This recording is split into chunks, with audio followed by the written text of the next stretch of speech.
Muito boa tarde para você, estamos de volta com Tarde da Massa, 3 horas 2 minutos.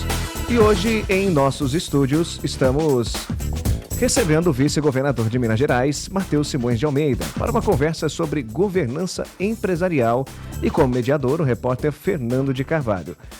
Boa tarde, Fernando. Agora a gente segue com você, com esse bate-papo, com essa entrevista. O pessoal de casa nos acompanha a partir de agora também em transmissão através do portal de notícias rcn67.com.br e também através dos nossos streaming, tanto pelo rádio quanto pelo site. Muito boa tarde, Rodrigo. Muito boa tarde para todos os nossos ouvintes. Presença de peso aqui nos estúdios da Massa FM Campo Grande. Matheus Simões de Almeida, vice-governador de Minas Gerais, que também é professor e produtor rural, natural de Gurupi, no Tocantins. Foi eleito vice-governador em 2022 ao lado de Romeu Zema. E antes disso, foi vereador em Belo Horizonte e atuou como secretário-geral de governo no governo de Minas Gerais. Com experiência também no setor privado e na docência, especialmente em temas como governança e sucessão familiar, o vice-governador traz uma visão ampla e técnica sobre os desafios da política e da economia na gestão pública. Além disso, ao lado do vice-governador, temos a Selma Rodrigues, que é diretora do Family Business da Fundação Dom Cabral. Sobre esse assunto, sobre governança e sucessão familiar, é o assunto do Tarde da Massa. Muito boa tarde, vice-governador. Boa tarde, Selma. Boa tarde, bom estar aqui com vocês, com os ouvintes. O vice-governador e a Selma são palestrantes do evento FIEM Jovem, que vai acontecer hoje na sede da federação. Além desses dois entrevistados, o evento também vai ter a presença do nosso governador de Mato Grosso do Sul, Eduardo Riedel. Vice-governador, começando, o senhor acredita que o Brasil, especialmente as lideranças empresariais, já despertaram sobre a importância para tratar sobre a sucessão empresarial? Não como uma estratégia, mas como uma estratégia, não apenas como uma formalidade? Deixa eu fazer uma reflexão em voz alta com vocês aqui, né? A gente olha um estado como Mato Grosso do Sul, hoje mesmo vendo em todas as manchetes dos jornais o tanto que o Mato Grosso do Sul está puxando o resto do Brasil em termos de geração de emprego e renda. E aí eu pergunto, quem vai tomar conta desses negócios, dessas fazendas, desses comércios, dessas indústrias daqui a 10, 15, 20 anos? A verdade é que a população empresarial do Mato Grosso do Sul é ainda uma população jovem. Os maiores empresários do estado estão ainda aí na casa dos seus 50 anos de idade, mas os seus filhos já têm 20 e poucos, estão começando a chegar para trabalhar. Meu trabalho, o trabalho da Selma na Fundação Dom Cabral, tem sido ao longo dos últimos anos esse, de discutir quem serão as pessoas que vão tomar conta disso depois. E para que ninguém se engane, se os negócios vão mal, a economia vai mal, se a economia vai mal, falta emprego para todo mundo. Então não é uma preocupação com o dono da empresa, não. É uma preocupação com esse ambiente, né, Selma? Sem dúvida nenhuma. Acho que quando a Fundação se propõe a falar desse lugar que é desenvolver família empresária, a preocupação é, no final do dia, o que isso entrega para a sociedade, né? E o processo sucessório, ele é fundamental para que esses negócios possam não ser apenas longevos, mas prósperos. É disso que a gente quer falar, é isso que a gente faz. Uma das perguntas mais importantes sobre esse assunto é o que pode acontecer quando essa empresa familiar, a gente vê que no agronegócio vai passando de geração para geração, o que pode acontecer quando não se antecipa e deixa esse processo já quando acontece essa sucessão? Faz uma experiência aí, você que está nos ouvindo. Tenta lembrar uma obra abandonada que você viu aí na cidade, uma que você passa por ela sempre e que ela está lá abandonada. Ou então uma fazenda que já está toda juquirada e você não consegue entender como é que o sujeito largou uma fazenda boa, às vezes, que está começando a crescer o cerrado de novo, está perdendo as licenças de abertura que tinha. 50% das vezes o sujeito vai falar, isso aí é briga de inventário. As outras vezes eles vão falar, isso aí é filho que não deu conta de tomar conta das coisas do pai. Você vê que esse problema é um problema que aflige todo mundo. Aflige o Mato Grosso, aflige São Paulo, aflige Minas. É claro que quanto mais jovem a economia de um estado, maior é o desafio que a gente encontra nessa hora. E acho que as pessoas estão percebendo, pelo menos essa é a minha sensação. Não sei se a Selma tem uma sensação diferente, mas que as pessoas hoje elas percebem que não cuidar da sucessão é colocar em risco o patrimônio que elas juntaram, é colocar em risco os negócios e a vida das cidades, inclusive. Não, sem dúvida. E essa situação, né, que você trouxe assim, a metáfora, né, e que a gente olha e sente aquela tristeza, aquele abandono, né, na propriedade, sem dúvida nenhuma. É o que acontece quando a gente deixa de, inclusive, né, juntar ali na nossa história, na nossa cultura, na nossa família, os nossos. né? Então, quando a gente fala de sucessão, a gente também acha que é muito importante, né, a gente ter o herdeiro, né, ali colado, vivendo, experimentando, degustando, para que a gente possa, no momento de hoje, a gente ter ali, de fato, alguém que queira cultivar esse negócio para o futuro. E, Selma, voltando para você, existe um momento certo para começar essa discussão? Para essa sucessão, existe um momento certo? Eu acho que tem muitos mitos, né? A gente acredita muito que é fundamental que você traga, né, o herdeiro vivenciando, que ele cultive, ele viva aquela experiência, mas isso não significa que necessariamente ela é a pessoa melhor, porque é muito importante que essas condições estejam presentes numa sucessão, mas tão ou mais importante é entender as capacidades que ele tem para onde esse negócio vai amanhã. Então, a gente sempre coloca isso como uma dimensão importante no processo sucessório. Vou até emendar aqui na Selma. Toda vez que alguém pergunta para o governador Zema, fala, Zema, você é candidato a presidente da República? Ele dá uma resposta engraçada e fala, eu não sei ainda não, mas o Matheus é candidato à minha sucessão aqui em Minas Gerais. Por que o governador tem essa tranquilidade de dizer que eu vou sucedê-lo lá em Minas? Porque sucessão é um processo de experimentação, é isso que a Selma está dizendo. Se você teve a oportunidade de viver ao lado de quem está comandando, comandar junto com ele, foi recebendo delegação ao longo do tempo, você está pronto. Quando você faz isso com um filho, você deixa um filho pronto ou conclui que o filho não será a pessoa, porque também pode ser isso. E a gente vai procurar uma outra pessoa, mas quanto antes a gente fizer esse processo, melhor. Eu tenho uma experiência pessoal muito traumática nisso. Meu pai era produtor rural, a gente mexia com gado de corte, eu morei na fazenda até os 15 anos. E também mexia com construção. No carnaval de 1996, eu tinha 14 anos de idade. E pela primeira vez eu recebi a autorização dos meus pais para passar o carnaval fora de casa. Fui para um lugar que o pessoal do nosso leste do Mato Grosso do Sul que conhece, que é Campina Verde, tem um carnaval famoso. Quando eu voltei para casa, meu pai e minha mãe tinham morrido num acidente de carro voltando da fazenda. Eu tinha 14 anos. Meu pai não se preparou para a sucessão, porque o filho era novo, ele achava que não precisava. E nós somos daquelas famílias, nós não ficamos pobres, mas nós tivemos que vender todos os nossos negócios. Eu hoje tenho a tristeza, muitas vezes, de passar na frente de uma propriedade ou de uma obra e falar, isso aqui já foi nosso. Mas a gente não ficou com isso porque meu pai morreu e a gente não tinha quem tocasse. E eu acho que quando a gente fala de sucessão, muito é isso, né? É tentar fazer logo para entender se é o filho que vai se preparar ou se a gente vai buscar uma solução externa para a gente não pagar um preço mais caro depois. Uhum. Cada história é única, né, vice-governador? Mas existe algum modelo que o senhor considera ideal ou inspirador para que essa sucessão possa ser mais suave? Eu brinco que, estando na fundação já há 15 anos, tendo passado por centenas de famílias, literalmente já, que eu descobri que livro de autoajuda não funciona, não. Fórmula de sucesso eu conheço poucas. Eu conheço muitas fórmulas de insucesso. O que eu quero dizer com isso? A forma como as famílias erram é mais ou menos a mesma todas as vezes. São coisas que eu vejo e falo, eu já vi esse filme, a mocinha morre no final. Então, eu falo que ter a oportunidade de estar com mais gente, a Fundação Dom Cabral propicia muito isso. Serve primeiro para o empresário perceber que a dor dele não é só dele, que outras famílias vivem exatamente a mesma coisa, que a gente sempre acha que o nosso problema é o maior do mundo, eu briguei com meu genro, minha filha não quer trabalhar na empresa porque o marido dela não quer, o meu filho quer vir, mas ele não dá conta do trabalho. Todo mundo vive esses mesmos problemas. Importante a gente ver isso. Segunda coisa, tem coisas que deram errado 1000 vezes. Você quer ser o 1001 a tentar a mesma coisa dando errado, por quê? Então, eu acho que eu estou te dando uma anti-resposta, né? Tem coisas que dão certo sempre? Não.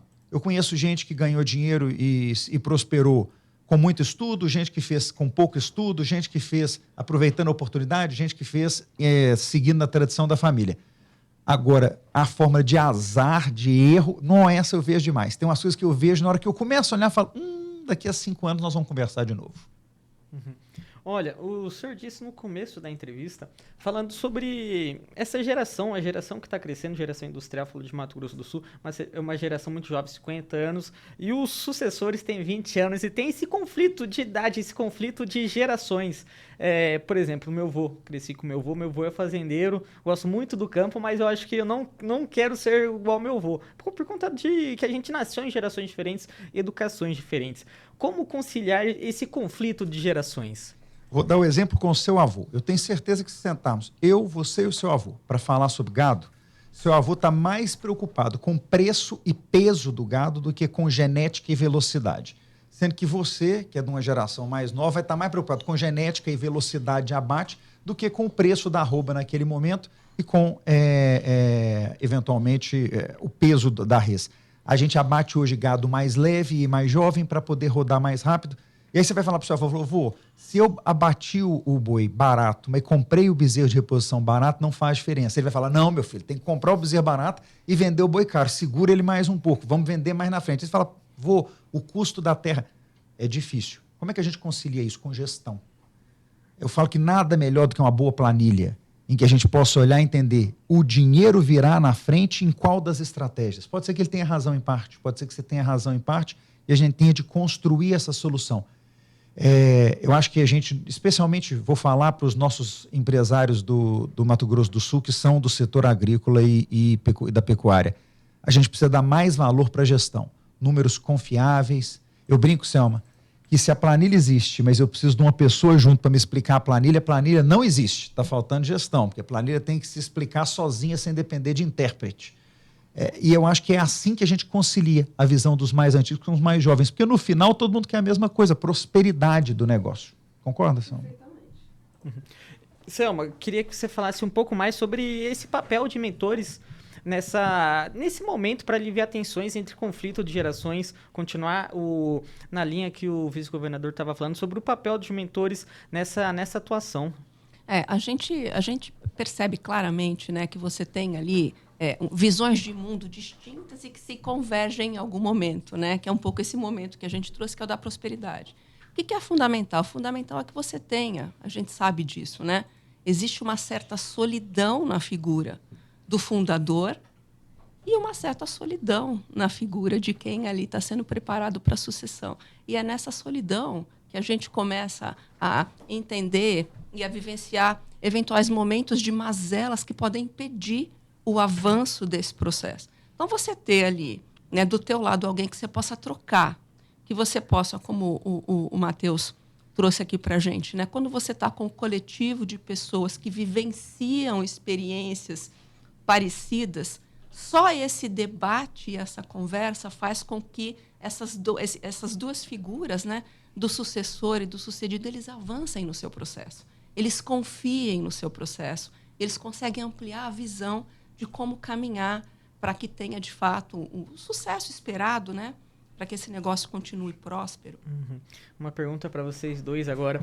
A gente está falando sobre esse papel dos mentores, mas você acha que tem espaço para as políticas públicas que incentivem essa gestão familiar? Você acha que o Estado pode ajudar as empresas a se prepararem para isso? Eu acredito que sim. Aí falo como vice-governador do Estado de Minas Gerais, Estado grande, né? Nós temos 22 milhões de habitantes. Conversava eu hoje com o governador Eduardo Rieder e dizia para ele, né, que o Mato Grosso do Sul tem aproximadamente 15% da população do estado de Minas Gerais. E ainda assim é tão complexo. Então eu brinquei com ele, falei, imagina os meus problemas lá, né, com 853 municípios. O que a gente percebe? Primeiro, se o estado sair da frente, ele já ajuda muito. O Mato Grosso do Sul tem muito a ensinar o resto do Brasil por isso, porque desburocratizou, simplificou, facilitou. Mas além disso, especialmente para as populações com menos acesso, nós temos a obrigação de mostrar a importância da sucessão. A gente fala de sucessão, parece que eu estou falando só do grande industrial. Pega a pequena propriedade. Pequena propriedade hoje tem lá 20 hectares. Dentro dela hoje 15 vacas de leite para poder sustentar uma família de 5 pessoas. Essas pessoas não estão vivendo bem. Se a gente não organizar o processo de sucessão para eventualmente migrar para a produção de um HF, de um hortifruti, para poder fazer produção de leite intensivo, eventualmente beneficiar esse leite dentro da fazenda produzindo queijo artesanal, se a gente não conseguir mostrar para os filhos que tem valor em ficar ali, nós vamos perder essa população. Muito dessa migração que a gente continua assistindo da população das pequenas propriedades para dentro das cidades está virando problema de assistência social nas cidades. E isso é falta de políticas voltadas para a sucessão. Nessas famílias, o Estado tem que entrar. Tem que entrar ajudando a mostrar a importância de manter essas pessoas, por exemplo, no campo ou nos pequenos comércios, de integrar essas pessoas dentro das suas atividades. Eu vejo boas experiências sendo conduzidas no Brasil inteiro por Sebrae na parte de comércio e de indústria de pequeno porte. Vejo boas iniciativas no sistema ATER, né, a Zemater, do Brasil inteiro na parte da sucessão na área rural. Mas a gente tem um desafio que está fora desse ambiente, que é onde a Fundação Dom Cabral tenta atuar, que são a partir das empresas de médio porte, que não conseguem nas políticas públicas achar a resposta e que, por outro lado, não conseguem fazer sozinhas. Então, eventos como esse que nós estamos fazendo na Federação da Indústria do Estado do Mato Grosso do Sul hoje, são oportunidades para os médios, para os grandes, poderem sentar, ouvir os problemas dos outros e pensarem um pouco como é que eles podem caminhar a partir disso, né, Selma? Sem dúvida. Hoje a gente vai fazer um grande bate-papo, né, no entorno do assunto sucessão, e eu vou contar um pouquinho sobre o movimento da Fundação Dom Cabral, não só com o movimento da sucessão, mas, de fato, como é que a gente leva conhecimento para essas famílias que precisam tomar consciência dos dilemas que são impostos pela tensão que elas vivem, né? Da dinâmica da família e do negócio, né? Que é assim, o que a família deseja, o que o negócio precisa. Então, tem uma tensão instalada, mas tem caminhos de resolução, né? Então, os nossos programas, eles falam disso do lugar da prática de famílias, que a gente chama, e a gente gosta muito de estudar, que são as famílias sãs, que são famílias que compreenderam e vivem uma distância ótima entre o negócio, o patrimônio e as relações familiares, mas também, naturalmente, da ciência. Então, hoje a gente vai falar um pouquinho disso e a forma que a gente adota, né, para poder trazer esse assunto para as empresas médias, que a gente acredita que fazem eco nas pequenas, nas suas cadeias. E vocês acham, com a experiência de vocês, que o Brasil como um todo tem avançado bastante nessa linha de sucessão? Tipo, na década de 80, por exemplo, com agora. O Brasil tem avançado? Acho que o avanço é diferente de região para região.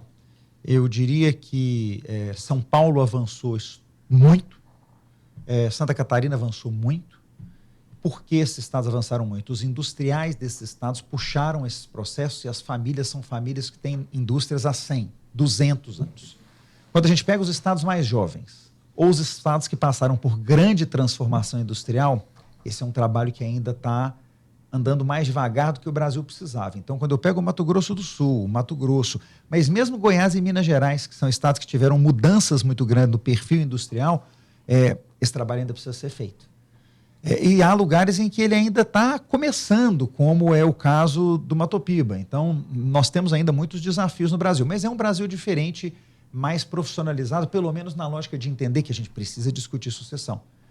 E eu confio muito nas federações para isso. Hoje, por exemplo, nós tivemos já, vamos estar com a Federação da Indústria de noite, mas já tivemos com o pessoal da OCB, né, que reúne as cooperativas, e quando a gente pensa também nas federações de comércio, nos sindicatos, patronais, a gente começa a ver uma preocupação dos organismos, dessas entidades, as federações de agricultura e pecuária, de abraçar o processo da sucessão e dizer, gente, se a gente não tomar conta disso, está vendo o sucesso que tiveram lá em São Paulo nesse processo? Esse sucesso não vai acontecer aqui se a gente não tiver cuidado com a sucessão. É isso, Selma?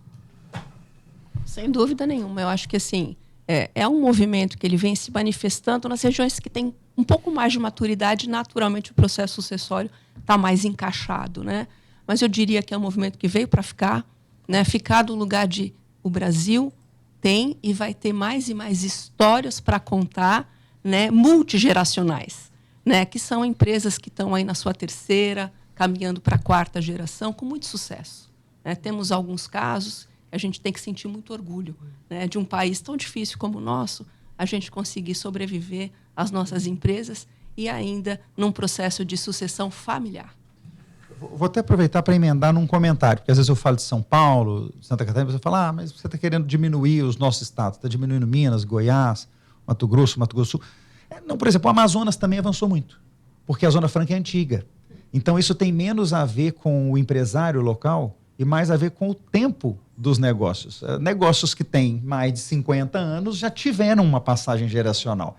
Negócios que têm menos de 50 anos estão enfrentando a primeira passagem agora e eles precisam mais se profissionalizar. Então, acho assim, fico muito feliz de ver a atuação da Fundação Dom Cabral no Centro-Oeste, que hoje, se eu tivesse que escolher no Brasil uma aposta para o futuro, eu escolheria o Centro-Oeste, porque é onde a nossa economia é toda ainda muito jovem. A economia é o que eu disse, né? Nossas empresas estão chegando à primeira grande passagem geracional, com os fundadores chegando aí perto da casa de 60 anos.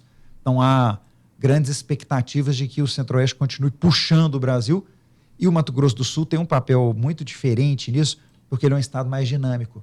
Aqui nós temos mais atividades diferentes acontecendo, porque alguém pode disputar e falar, mas o Mato Grosso do Sul, ele não é o maior produtor de soja do Brasil. Sim, mas é um grande produtor. Ele não é o maior produtor de carne. Sim, mas é um grande produtor. Ele não é o maior produtor de milho, mas é grande produtor e é dos maiores produtores de floresta plantada, dos maiores produtores de etanol, dos maiores produtores de gado e de pecuária de outras espécies. Então, nós temos pecuária leve acontecendo no estado como um todo. Ele é um estado que já começou a se industrializar em indústria eletromecânica, ele tem mineração que nos interessa. Então, ele é um estado mais dinâmico. Eu acho que o Mato Grosso do Sul a gente fala o inglês, que engraçado, é um proxy, né? Mas é um exemplo muito bom de onde a gente pode testar o efeito positivo que preparar a sucessão tem para os próximos 15 anos de desenvolvimento. E Selma, tecnologia, globalização é uma aliada nesse processo de sucessão? Não tem dúvida, né? Uma aliada, até porque é muito interessante nesse contexto de mundo, né? Você tem um contexto de mundo que traz inteligência artificial, mas é um contexto de mundo também que tem novos arranjos familiares, né? Então, quando você junta essa coisa toda, você catapulta esse tema para um lugar muito diferente, que é um lugar, e a Fundação Dom Cabral veio nesse lugar para pesquisar em profundidade os novos arranjos e também como é que a inteligência artificial ela aporta. Eu posso já colocar aqui claramente que ela cria uma ponte muito grande no processo sucessório quando você tem duas gerações ali, né? Porque esse sucessor ele vem de um lugar onde a inteligência artificial, vamos colocar nesses termos, ainda é muito mítica, né? Tem muita dúvida. E a moçada, os mais jovens, já vivem isso no dia a dia. Então, quando essas duas coisas se encontram, é uma ponte que se constrói, né? No lugar de uma confiança que é construída de duas gerações, olhando para frente. Então, acho que é um grande aliado sobre vários aspectos, mas em especial nesse para as famílias. Contar para você parece até uma anedota, né? Mas não sei aqui quem está nos ouvindo que usa Plaud, né? Que é aquele equipamentozinho de fazer, que ouve a reunião e faz o resumo da reunião. Outro dia eu estava conversando com um pai e um filho e eles estavam brigando, vamos lá, por conta de uma decisão que eles tomaram numa reunião e o pai entendia que a adesão tinha sido uma e o filho entendeu que a adesão tinha sido outra. E eu fiz uma provocação para eles, nós fomos checar, eu falei, gente, vamos fazer o seguinte, o Plaud ouviu a reunião. Puxa aí qual foi a conclusão da inteligência artificial sobre o debate de vocês. E a inteligência artificial tinha concluído, ela não deu 100% de razão para o filho não, mas o filho estava mais certo sobre o que foi discutido. E eu gostei da reação do pai. Falou, bom, se nem a inteligência artificial entendeu direito o que eu estava querendo, não posso culpar vocês por não terem entendido. Vou tentar ser mais claro da próxima vez. Aí, então acho assim, nós temos muita tecnologia chegando e muita coisa bacana. Acho que no fundo, para as famílias, a tecnologia tem uma coisa que ela traz, que é mágica para os próximos anos, que é a aproximação das pessoas. Eu, quando tinha, alguns anos atrás, famílias com filhos que estavam estudando fora, durante o tempo que esses meninos estavam fora do país, eles estavam completamente fora de todas as nossas discussões. Hoje eu tenho executivo de empresa fazendo curso fora do país, participando todos os dias do dia a dia do negócio, participando e tomando decisão à distância. Isso faz com que o nosso ambiente de negócio hoje, para essa sucessão, para a preparação dos sucessores, mude completamente. Então, se por nenhuma outra razão, se a gente não for falar de inteligência artificial, a redução dos espaços já faz uma diferença tremenda. Como também hoje, quando o menino fala para mim assim, não, eu preciso ficar 6 meses fora porque eu tenho que fazer um curso de finanças em MIT. Eu falo, se é só isso que você vai fazer lá, eu te arranjo ele à distância, você pode ficar quieto onde você está. Então, também me ajuda a que o povo desloque menos. Acho que a aproximação é a palavra-chave que a tecnologia nos trouxe. Que bate-papo muito bom sobre governança. Vice-governador, você estando aqui, não posso deixar de falar sobre política. Mato Grosso do Sul tem muita influência de Minas Gerais. Antônio Luiz Pereira é fundador daqui de Campo Grande, da capital.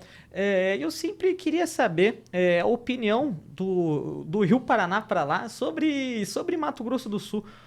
Mato Grosso do Sul está liderando o PIB do Brasil nos últimos meses, nos últimos semestres. Você encheu a bola de Mato Grosso do Sul nessa entrevista. Como que os governantes, mais o governador Zema, está vendo o Mato Grosso do Sul?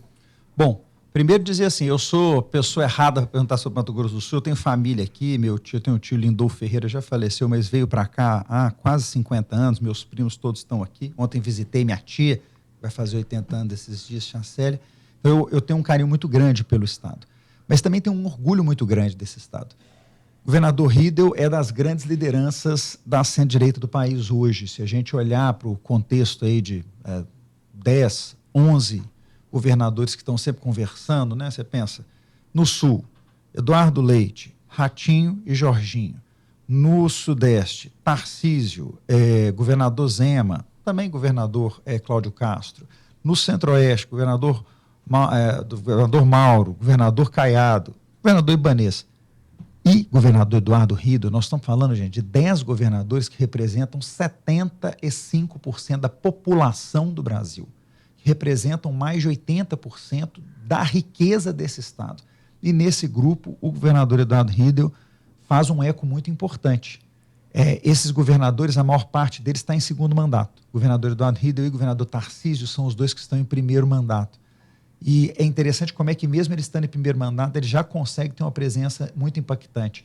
E eu estou falando dele porque eu estava em Nova York há 20 dias atrás, na Semana do Brasil em Nova York, e estive lá com duas figuras que para mim hoje marcam bem quem é o Mato Grosso do Sul na política nacional. Estive lá com a senadora Tereza Cristina e com o governador Eduardo Riedel e vejo o orgulho que as pessoas têm de falar do que eles estão fazendo, falar do que o Mato Grosso está realizando, por exemplo, na indústria de celulose, por exemplo, no avanço da indústria de carne, por exemplo, no tratamento responsável da logística e da indústria de mineração. Então, fico muito feliz pelo que o Mato Grosso representa. É um estado pequeno em população, mas grande em território, com muitas conquistas importantes para nós. Eu até brinquei que eu ia propor a criação de um país novo, começando lá no Espírito Santo, terminando aqui no Mato Grosso do Sul, passando por nós, Minas Gerais, no meio do caminho. E o governador Zema tem o governador Riedel como um amigo e um parceiro nessa construção do que o Brasil precisa. Uhum.